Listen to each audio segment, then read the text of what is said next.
A pedir, hermanos, que puedan buscar en sus Biblias libro de Éxodo, capítulo 32, versículo del 15. Vamos a leer hasta el versículo 35 el día de hoy. Pero en este tiempo vamos a tener una oración primeramente para comenzar en este tiempo. Padre, queremos agradecerte por tu infinita misericordia y cuidado para con nosotros, Señor, y que nos has permitido llegar aquí a tu iglesia, Padre, donde hemos podido alabarte, Señor, glorificar tu nombre por medio de los cantos, Señor, por medio de la lectura de tu palabra, nuestras ofrendas. Padre, y en este tiempo que tu palabra es abierta y va a ser expuesta. Señor, tu palabra que es aquella que nos ha dado vida, Señor, por medio de tu Hijo, Señor, porque en tu Espíritu Santo, Señor, lleva esa palabra y nos recuerda cada cosa que necesitamos. Señor, en este tiempo, Señor, que tu palabra va a ser expuesta, que pueda ser clara, Señor, para nosotros, pueda ser entendible. También, Señor, podamos ser alimentados en este tiempo para que podamos ir cada día creciendo más en tu gracia y conocimiento. Padre, bendice a cada uno de mis hermanos presentes. En el nombre de Cristo Jesús. Amén. Y en su Biblia, libro de Éxodo, capítulo 32, versículo 15 hasta el 35. Dice así la palabra del Señor. Y volvió Moisés y descendió del monte trayendo en su mano las dos tablas del testimonio, las tablas escritas por ambos lados. De uno y otro lado estaban escritas. Y las tablas eran obra de Dios y la escritura era escritura de Dios grabada sobre las tablas. Cuando oyó Josué el clamor del pueblo que gritaba, dijo a Moisés: alarido de pelea hay en el campamento. Y él respondió: no es voz de alarido de fuertes, ni voz de alaridos de débiles. Voz de cantar oigo yo. Y aconteció que cuando él llegó al campamento y vio el becerro de oro, el becerro y las danzas, ardió la ira de Moisés y arrojó las tablas de sus manos y las quebró al pie del monte. Y tomó el becerro que habían hecho y lo quemó en el fuego y lo molió hasta reducirlo a polvo, que esparció sobre las aguas y lo dio a beber a los hijos de Israel. Y dijo Moisés a Aarón: ¿qué te ha hecho este pueblo que has traído sobre él tan gran pecado? Y respondió Aarón: no se enoje mi señor. Tú conoces al pueblo que es inclinado al mal, porque me dijeron: haznos dioses que vayan delante de nosotros, porque a este Moisés, el varón que nos sacó de la tierra de Egipto, no sabemos qué le haya acontecido. Y yo le respondí: ¿quién tiene oro? Apartadlo. Y me lo dieron y lo eché en el fuego y salió este becerro. Viendo Moisés que el pueblo estaba desenfrenado porque Aarón lo había permitido para vergüenza entre sus enemigos, se puso Moisés a la puerta del campamento y dijo: ¿quién está por Jehová? Júntese conmigo. Y se juntaron con él todos los hijos de Leví. Y él les dijo: así ha dicho Jehová, el Dios de Israel: poned cada uno su espada sobre su muslo, pasad y volved de puerta a puerta por el campamento y matad cada uno a su hermano y a su amigo y a su pariente. Y los hijos de Leví lo hicieron conforme al dicho de Moisés, y cayeron del pueblo en aquel día como 3,000 hombres. Entonces Moisés dijo: hoy os habéis consagrado a Jehová, pues cada uno se ha consagrado en su hijo y en su hermano, para que él dé bendición hoy sobre vosotros. Y aconteció que al día siguiente dijo Moisés al pueblo: vosotros habéis cometido un gran pecado, pero yo subiré ahora a Jehová, quizá le aplacaré acerca de vuestro pecado. Entonces volvió Moisés a Jehová y le dijo: te ruego pues, este pueblo ha cometido un gran pecado, porque se hicieron dioses de oro, que perdones ahora su pecado, y si no, ráeme ahora de tu libro que has escrito. Y Jehová respondió a Moisés: al que pecare contra mí, a este raeré yo de mi libro. Ve pues, ahora, lleva a este pueblo a donde te he dicho. He aquí mi ángel irá delante de ti, pero en el día del castigo yo castigaré en ellos su pecado. Y Jehová hirió al pueblo porque habían hecho el becerro que formó Aarón. Que el Señor bendiga su santa palabra en esta tarde. Pueden tomar asiento, hermanos.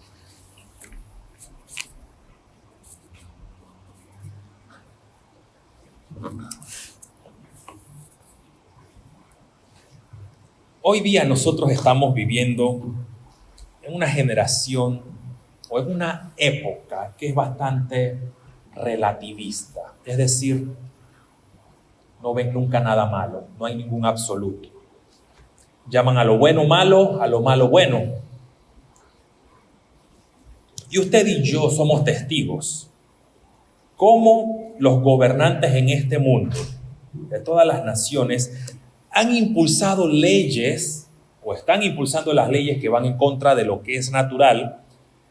Algunos buscan redefinir lo que es el matrimonio, otros buscan imponer cierto tipo de reglas o cierto tipo de patrones que los que no lo siguen están mal, ellos viniendo a ser el absoluto. Otros, como mencioné, simplemente dicen, bueno, sí, tu verdad es una verdad y la mía también es una verdad. Pero la ley de la no contradicción dice, no todo puede ser verdad, solamente hay una verdad. Y vale la pena hacerse la pregunta, eso que estamos viendo en nuestra sociedad, que no hay absolutos, que todo es relativo, ¿es cierto? ¿Acaso realmente debemos aceptar lo que se está promoviendo, algo antinatural, imposiciones, que es antibíblico y que ofende el carácter de Dios?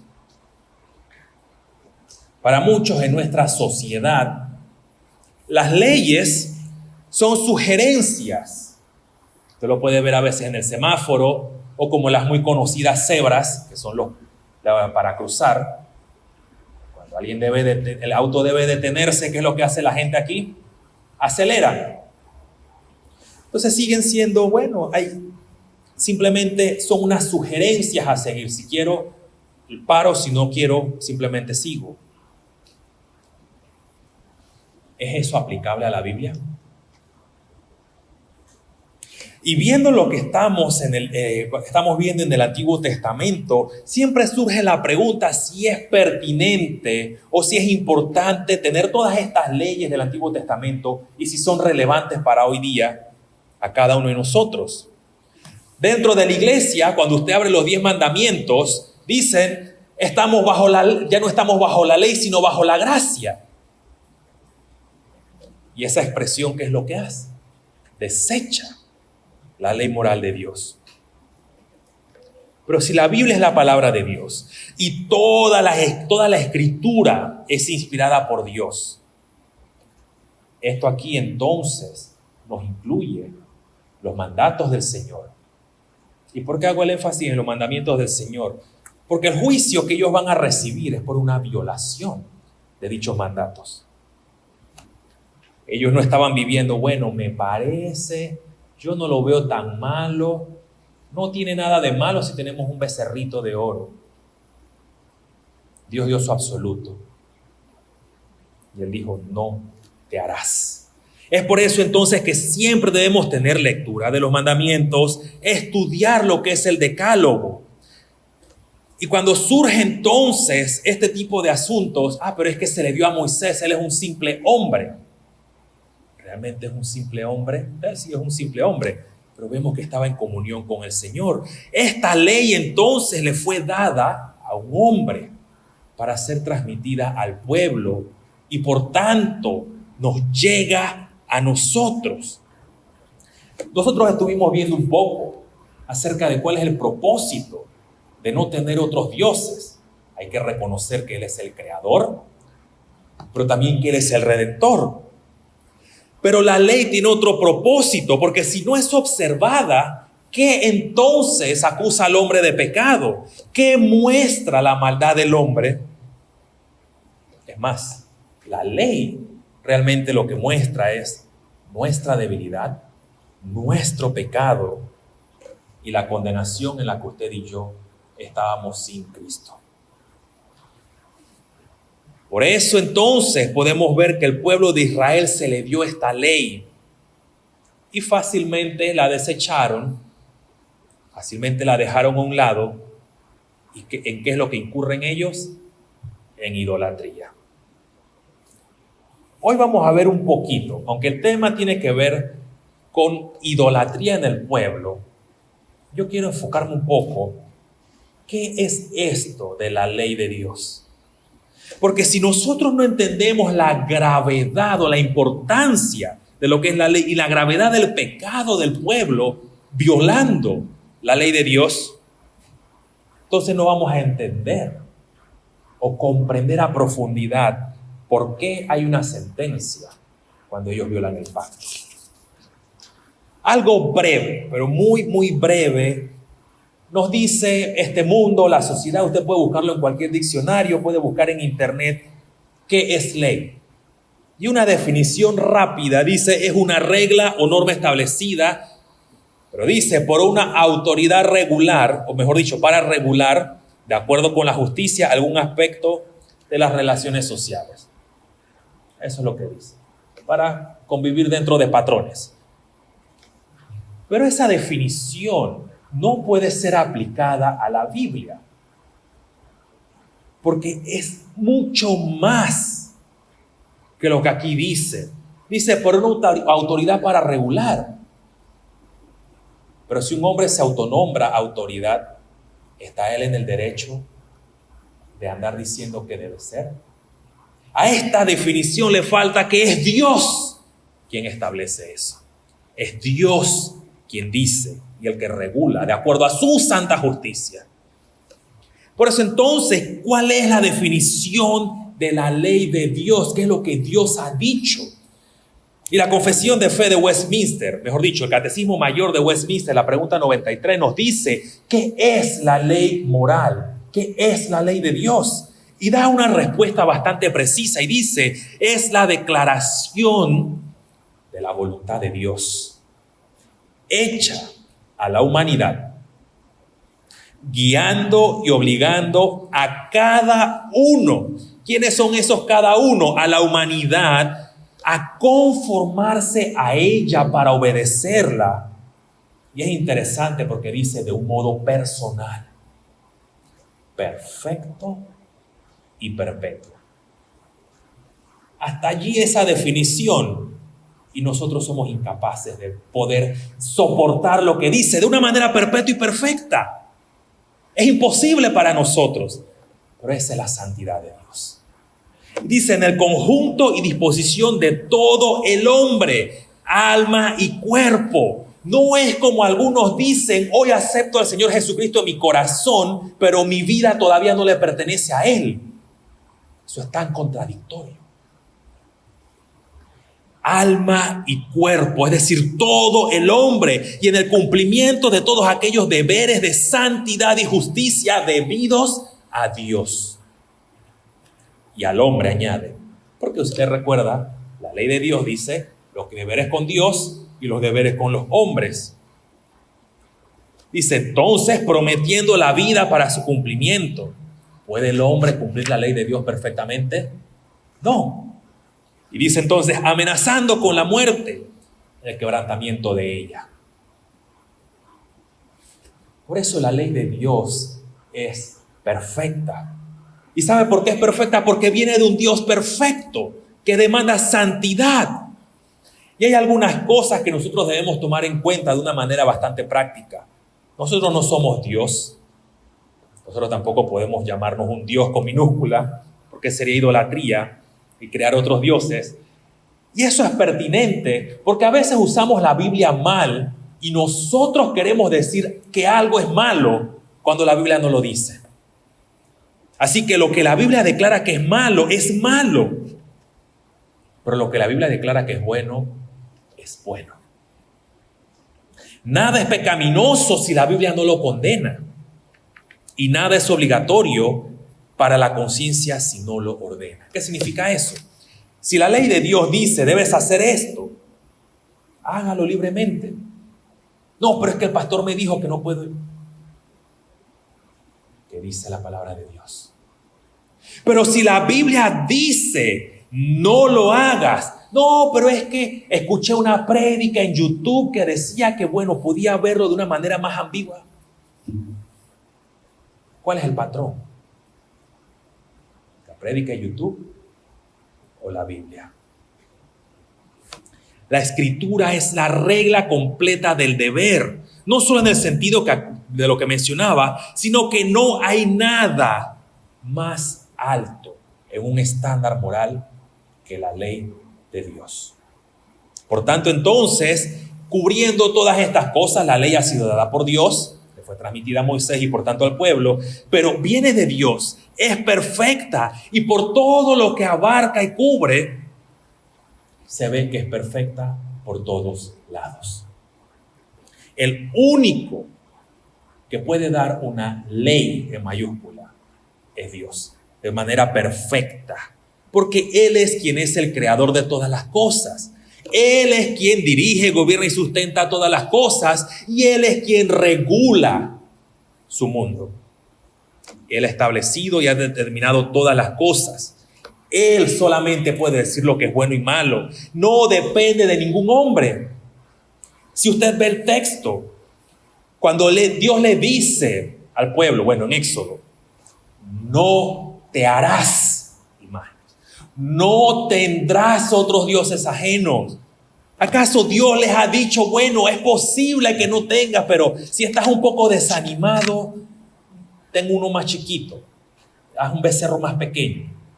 Cuando estás bien totalmente, entonces guárdalo y déjalo a un lado. No te harás. Es un absoluto. Es la ley de Dios. Y hay una prohibición. Y si hay una prohibición, el que lo quebranta tiene consecuencias.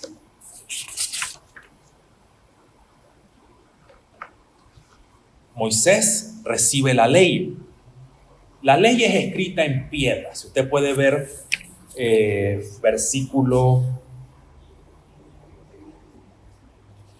16 y 17. Bueno, 16 más que todo dice, fue escrita en piedras, en las tablas. Les da a Moisés, pero hay una pregunta, o mejor, más que una pregunta, un comentario. La ley de Dios como tal es previo a Moisés, es previo a este periodo. Una vez más el Catecismo Mayor, la Confesión, el capítulo 19, nos dice algo interesante acerca de la ley. Permítame leerle esto. Dice, Dios dio a Adán una ley como un pacto de obras por la que lo obligó a toda su posteridad a una obediencia personal, completa, exacta y perpetua. Ese es el carácter de la ley. Le prometió la vida para el cumplimiento de ella y la amenazó con la muerte si la infringía, y le dio el poder y capacidad para guardarla. Pero ¿qué hizo el hombre? Desobedeció y cayó. Y por tanto todos nosotros, por ser sus descendientes de generación natural, estamos en la misma condenación. Pero vemos entonces que el carácter de la ley no es que empezó con Moisés. Vimos las semanas anteriores que el propósito de la ley era recordar, dice, quién es tu creador, quién te redimió. Dios le da un mandato, le da la ley. Obedeces, vives. Desobedeces, mueres.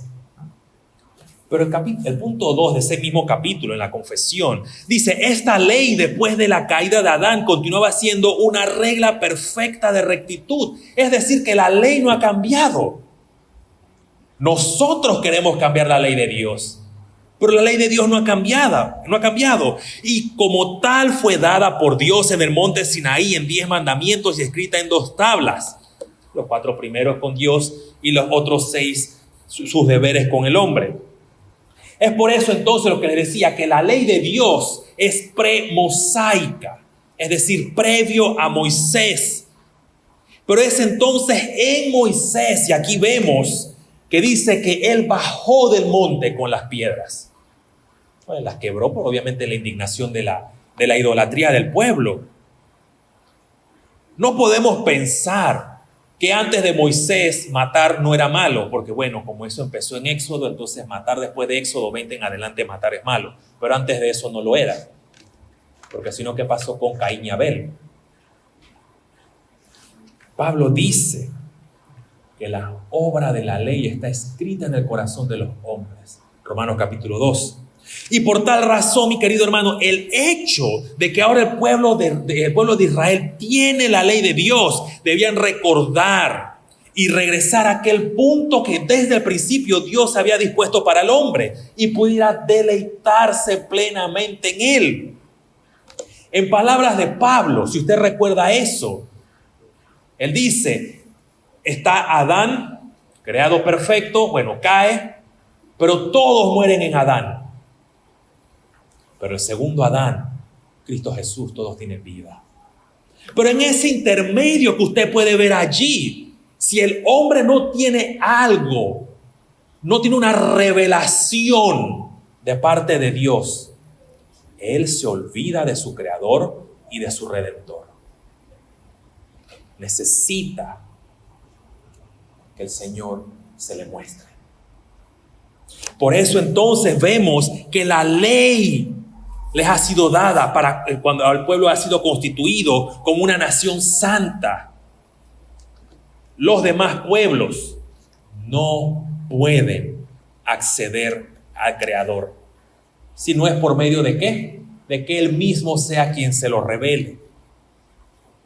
De manera que entonces, como ya había mencionado, reconocer al Creador y Redentor es lo que ellos tenían que hacer. Y por tanto nosotros, por eso usted va a cualquier cultura no cristiana y ellos llaman a cualquier cosa a un Dios, menos a lo que dice la Biblia.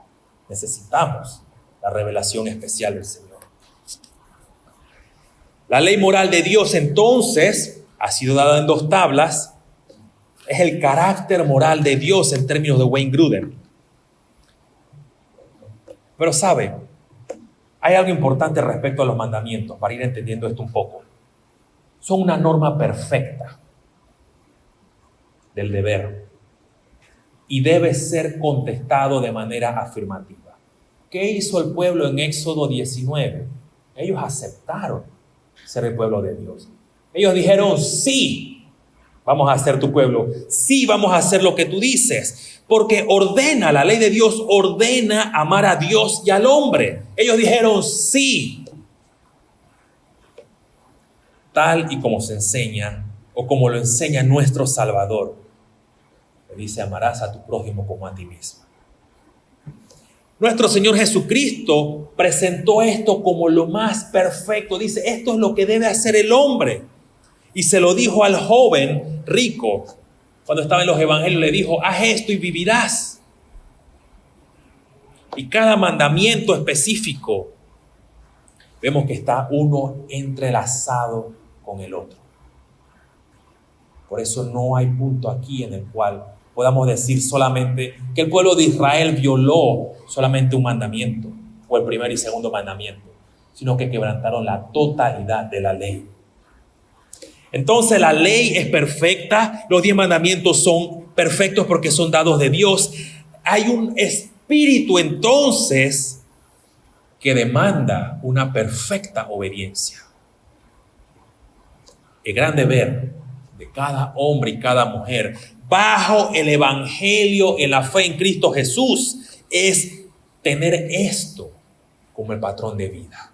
Vivir bajo los preceptos y estatutos de Dios. Si usted estudia con detenimiento el catecismo de Heidelberg, usted se va a dar cuenta que esta ley, las primeras preguntas, después viene la gran mayoría o un buen porcentaje, viene lo que es el evangelio. ¿Y sabe cómo termina la última sección? Con la ley. Nosotros no somos antinomianos. ¿Okay? Nosotros no vivimos por allí sin ley. Nosotros debemos regresar. Después de que la ley nos dice que estamos muertos en nuestros delitos y pecados, somos resucitados en Cristo, tenemos que vivir ahora caminando por el patrón o el camino que Dios ha establecido.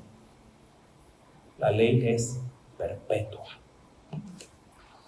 Este primer mandamiento que dice que debes recordar quién es Dios, que Él los sacó de la tierra de Egipto y que no se van a hacer más dioses. Dice la pregunta 4 del Catecismo Menor, dice, ¿qué es Dios?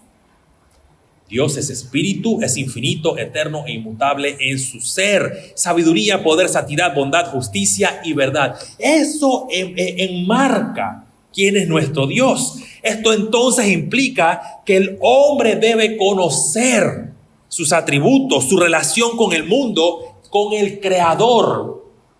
¿Por qué usted está aquí el día de hoy? No es para escucharme gritar. Porque cada día venimos a adorar, cada domingo venimos a adorar a nuestro Redentor, pero no solamente porque es nuestro Redentor, sino porque es nuestro Creador. Por eso estamos aquí. Y cada día que nos reunimos es a conocer más acerca de sus atributos, de su carácter, recordar que Él es el preservador y gobernante. Y Él se relaciona con seres racionales. Usted y yo somos seres racionales. Y con el pueblo escogido, la iglesia. Por medio de la fe nosotros hemos creído en Dios. Somos sus hijos, somos sus criaturas. Vemos nuevamente la relación, creación, redentor. Un punto también es que se debe reconocer a Jehová Dios como nuestro Dios. Y al hacer eso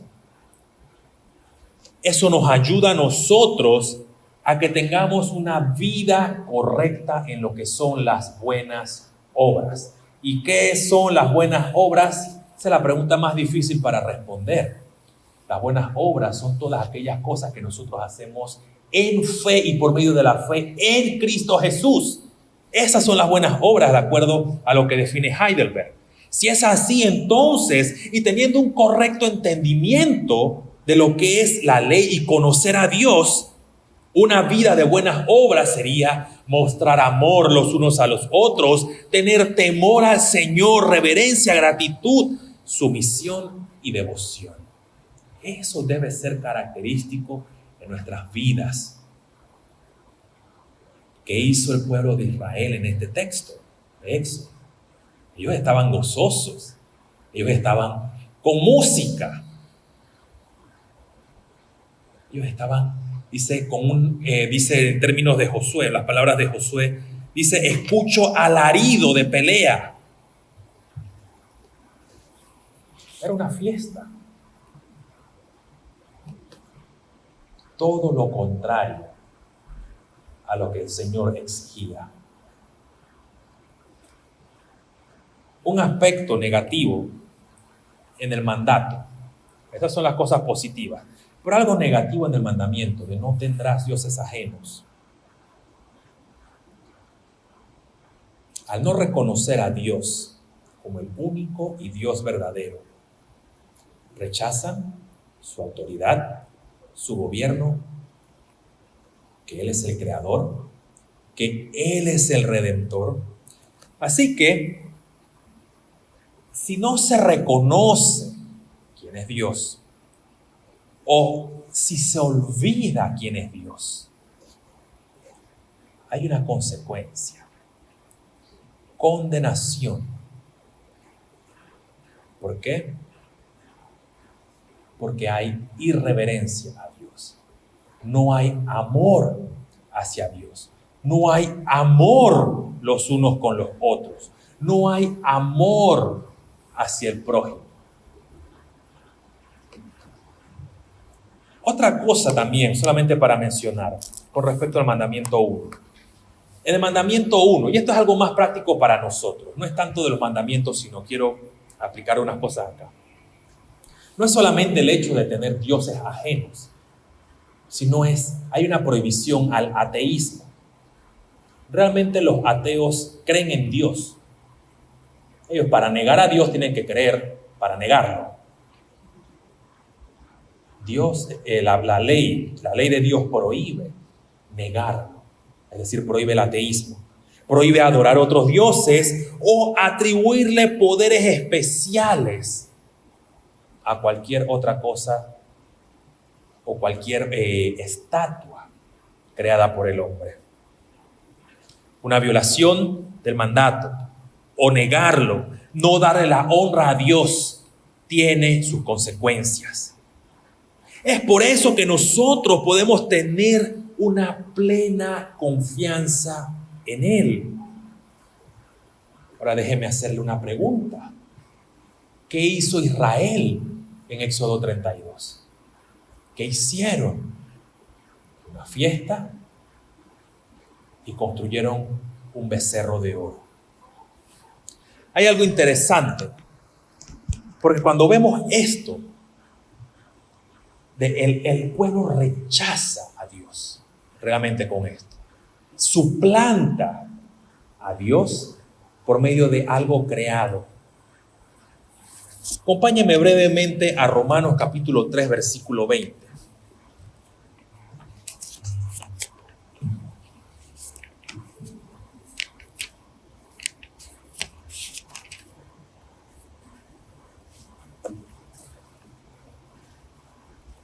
Porque a pesar de que el pueblo de Israel tenía la ley no salva. Es más, algunos de ellos murieron a espada por causa de haber violado el pacto. Pero la ley nos salva. Es más, el carácter mismo de la ley es decirnos: estás muerto, estás condenado. Versículo 20 dice: ya que por las obras de la ley ningún ser humano será justificado delante de él, porque por medio de la ley es, ¿qué cosa? El conocimiento del pecado. El pueblo de Israel tenía la ley. No, pero es que Moisés bajó con las piedras y ellos no tenían el primero y segundo mandamiento. ¿Alguien puede objetar eso? Pues yo les decía, el carácter de la ley es premosaico. Es más, aún, no sé si hay algún abogado presente, en las leyes humanas dice que el desconocimiento de alguna ley no te exime de responsabilidad o no te exime de la culpa. No, es que yo no sabía que eso era propiedad privada, pero si tomaste algo, sigue siendo culpable. No te exime de responsabilidad. Ellos fueron sacados, ellos fueron redimidos por el Señor. No es que Moisés no baja, eso es una excusa. Moisés no ha bajado, de repente se murió, Dios lo mató, queremos una vaca. Y Aarón se la hizo. ¿Y qué pasó aquí? Ellos sabían que eso era pecado. Ellos sabían que estaban quebrantando la ley de Dios. Si usted lee el contexto de Romanos 3, está hablando de la incapacidad del hombre de buscar a Dios. Y eso lo vemos en el pueblo de Israel. Ellos ya han sido sacados, han visto el poder de Dios y persisten en su pecado. ¿No cree que pasa lo mismo con nosotros? A veces, yo he creído en Cristo como mi Salvador. Bien, asisto todos los domingos a la iglesia, mejor. Pero nos olvidamos fácilmente del Señor por medio de todas estas cosas que nublan nuestra mente. Los deseos de la carne, los deseos de los ojos y la vanagloria de la vida. Por eso Pablo dice también: no hay justo ni aun uno, no hay quien entienda, no hay quien busque a Dios. El pueblo de Israel y todo hombre en su estado natural no tiene interés por Dios. ¿Y qué es lo que hace la ley? Entonces lo pone todo bajo maldición. Todo es pecado. Ningún hombre, por más bien portado, entre comillas, que quiera hacer o portarse, jamás podrá ganarse el favor de Dios. Jamás. Ni llenará los requerimientos que Dios exige. ¿Sabe cuál es el requerimiento que Dios exige? Si la ley es perfecta, si la ley es santa, ¿qué requiere eso? Santidad. Que ni usted ni yo tenemos innatamente, y que el pueblo de Israel no tiene innatamente. Porque si recordamos los capítulos del 21 hasta el 29 aproximadamente, ellos tenían que ser santificados para poder estar en la presencia de Dios. Es por medio del conocimiento de la ley que nosotros podemos ver la condición en la que nos encontrábamos. muertos espiritualmente, no adormecidos, muertos.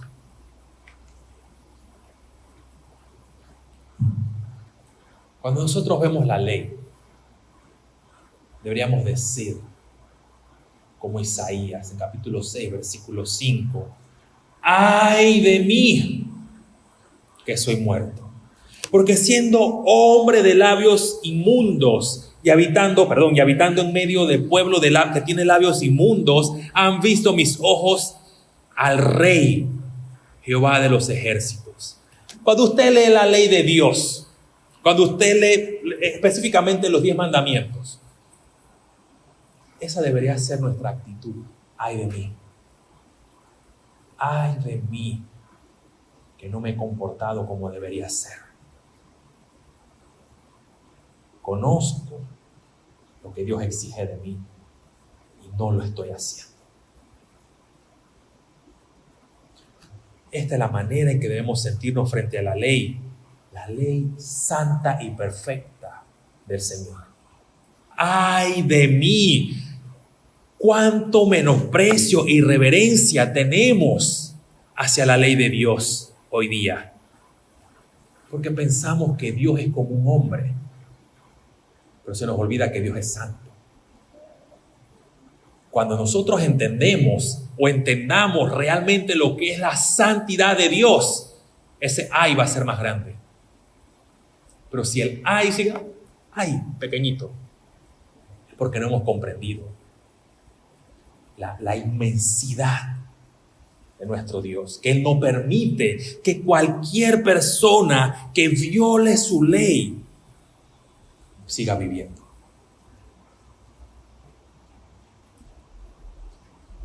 Esta es la característica que debía tener el pueblo. Éxodo 19, cuando lo contrastamos con Éxodo 32, ¿cómo estaban ellos en Éxodo 19? Dice que Moisés les dijo, prepárense, aléjense tanto, no pasen de esta parte del monte. Y el pueblo estaba aterrorizado. O sea, porque veían las nubes y los truenos y cómo se estremecía la misma tierra, el mismo monte se estremecía. Pero ¿y ahora? No importa, Moisés está ahí, de repente se murió, se cayó. Recuerde que Josué estaba con él. Qué contraste, ¿no? En un lado, temerosos, y en otro lado, brincando y bailando a un becerro. ¿Habrá sido ese terror del capítulo 19 fingido? ¿Habrá sido un terror verdadero, pero nada más del momento? ¿O habrá sido verídico, pero después se les olvidó tan fácilmente que el Señor es santo, que dice que visito la maldad de los que me aborrecen? Es por eso que eso que sintieron era algo momentáneo, de la emoción del momento, justo como pasa con nosotros. Hoy voy de gloria en gloria, amén, victoria en Cristo. Sale de la iglesia, cayó la lluvia, se mojó. Ese fue Satanás. Nosotros tenemos muchos vaivenes, tenemos muchos altibajos. Pero a pesar de eso debemos enfocarnos en lo que dice el Señor en su palabra. El Señor entonces va a llevar a cabo su sentencia por el menosprecio que ellos tienen. ¿Cuál es ese menosprecio? Crear un becerro. Regresemos a Éxodo. ¿Y cuál es la sentencia que el Señor da? Porque han violado su santa ley. Versículo 26 dice, se puso Moisés a la puerta del campamento y dijo, ¿quién está por Jehová? Imagínense el pueblo después de estar brincando y bailando y golpeando todos los tambores y dice, ¿quién está por Jehová? Que vengan conmigo. Y solamente dice, los de Leví se fueron hacia él. Vayan y maten a sus hermanos, a sus amigos o familiares que estuvieron en eso. Es posible, no está de manera clara que el texto dice que los otros no fueron, simplemente dice quiénes fueron. Y después los mataron y dice, cayeron como 3,000. Esa fue la sentencia. Versículo 32 y el 33. Perdón, el 34 al final dice, Moisés intercediendo por ellos le dice, mira, no, el castigo de cada uno lo voy a pagar yo a esa persona. Ellos han violado mi pacto. Personalmente me han rechazado. Pero ¿por qué Dios es tan severo? Todas aquellas cosas que no son santas y puras, ¿qué son? A ver, si fuera una clase, si sinónimos son parecidos, sería un antónimo. Todo lo opuesto a santidad, a limpieza, a puro, es inmundo, contaminante. Si hay idolatría en el pueblo, hay inmundicia en el pueblo. Y por tanto, nada sucio, nada impuro puede estar en la presencia de Dios. Por eso Dios dice, acábalos. Y vemos la sentencia que da por el menosprecio que le dieron a él. Y él dijo, yo los voy a sacar de mi pueblo. Hoy día pensamos que todo está bien. Pensamos que no hay nada malo en las cosas que hacemos. El mundo es parte de nuestra vida, pero estamos carentes de exponernos a la palabra de Dios y estamos ignorando lo que el Señor nos quiere decir o nos dice en su palabra. Él nos ha dado la Biblia, dándonos instrucciones claras, su mandato de cómo debemos vivir. ¿Y sabe cuál es ese mandato? El mismo que le dio a Israel. Amarás a Dios por sobre todas las cosas. Ese es el mandato. Y yo sé que fácilmente nos pasa todo lo contrario. Fácilmente nos olvidamos del Señor. Pero si usted y yo persistimos en ciertos pecados, en rechazar al Señor, en ignorarlo, tendremos consecuencias. Yo sé que 1 Corintios, capítulo 11, versículo 30, habla directamente de la Santa Cena. Yo estoy claro en eso. Pero allí también dice que uno no debe acercarse a la Santa Cena de una manera no digna, o debe examinarse primeramente, es decir, confesar sus pecados. Pero Pablo dice, algunos están enfermos y otros han muerto, consecuencia del pecado. Que no nos pase eso. No es un llamado a aterrorizarse ahora, pero sí a estar alerta, que el Señor nos exige santidad. Yo empecé con esto, empecé definiendo lo que es ley. Y eso era algo que el pueblo de Israel tenía que tener presente. Tenían que tenerla, o mejor dicho, la tenían, pero tenían que tenerla presente. No simplemente en las piedras, sino como más adelante Dios le dice a Moisés, que dirigirá al pueblo, átalas, llévalas en tu frente, en tus manos, porque es con todo tu corazón, con toda tu alma y con todo tu ser. No lo haces, viene el juicio sobre ti.